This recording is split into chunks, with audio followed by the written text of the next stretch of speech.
এখানে তৈরি করা হচ্ছে সার্জিক্যাল প্যাড, যেটা অপারেশন থিয়েটারে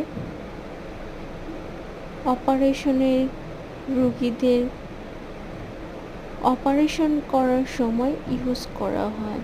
আর এটার সাথে কে কে পরিচিত আছেন অবশ্যই কমেন্ট করে জানাবেন। ধন্যবাদ।